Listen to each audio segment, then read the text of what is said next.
tenemos claro qué es la violencia de género, pero resulta que luego vemos acciones y vemos pues este año para nosotros en particular, así como los anteriores, hemos visto casos muy dolorosos, muy tristes, muy lamentables y nos preguntamos, ¿podemos evitarlos? Tenemos información, somos conscientes de qué es la violencia de género, pero sin embargo siguen ocurriendo y es todavía parte o está muy arraigado en nuestra cultura. Sí, claro. Bueno, incluso podríamos poner en tela de duda qué tanto sabemos qué es violencia y qué no. Porque, por ejemplo, las estadísticas que vos estás dando, así como otras que vos ves, ninguna empata entre otra. Cada agencia de Naciones Unidas tiene un número, después vos ves una organización internacional y tiene un número, las hay una gente que está buscando un tratado internacional que también da datos diferentes, o incluso en Costa Rica, que hemos tenido uno de la UCR que había sacado, creo que hace como unos 10 años más o menos, que decía que casi el 90% de las mujeres habían sufrido violencia sexual. Pero, por ejemplo, ¿qué hacemos si, por ejemplo, cuando salió la ley de acoso sexual callejero, la gente no sabía que si a una la tocaban en la calle era delito? Y era delito desde como 1920. Entonces, sí es importante saber que, primero, saber cuáles son las violencias para poder identificarlas y no creer, porque muchas veces nos hacen creer las personas violentas, sobre todo en una relación de pareja, que estamos como locas, que nos lo estamos inventando, que somos exagerados. Entonces, el poder identificarlo y poderlo decir y tratar en público es importante. ¿Cómo empezar por ahí? Porque muchas veces hablamos de datos, de cifras, hablamos también de violencia de género. Empezar a entender o partir de la base de lo más sencillo, que es la violencia de género, y luego eso cómo se divide, porque abordabas un punto muy importante, hay diferentes tipos de violencia. Sí, claro, vamos a ver, yo tengo un concepto propio, después de muchas investigaciones en las que he trabajado, que estoy buscando en este mismo instante, porque no me lo recuerdo así a 100%, aquí está, digamos.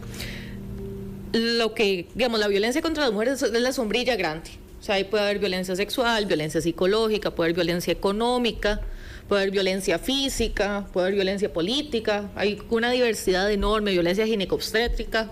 Entonces es básicamente cualquier conducta violenta contra mujeres o niñas, por serlo, y la conducta puede tener o no efectos dañinos, porque muchas veces nos dicen, es que tiene que hacerle daño. ¿Y por qué? Porque yo me tengo que aguantar eso si me haga o no daño directo por mis condiciones particulares. Y después que causa o no ese sufrimiento sobre la persona, pero tiene potencial de causarlo.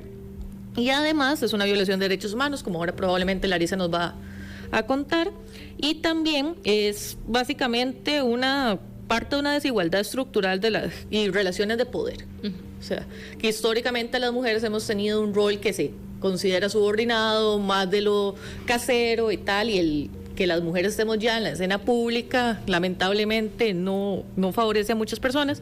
Y después no tiene que ver por una cuestión biológica, sino que es una cuestión cultural, como vos decías ahora al inicio, y también como te mencionaba, puede ser física, sexual, psicológica, patrimonial, incluso religiosa, porque muchas veces se utiliza para manipular a alguna pareja, o incluso ya no se tiene que entender solo en el contexto de pareja, como lamentablemente no lo entiende la ley.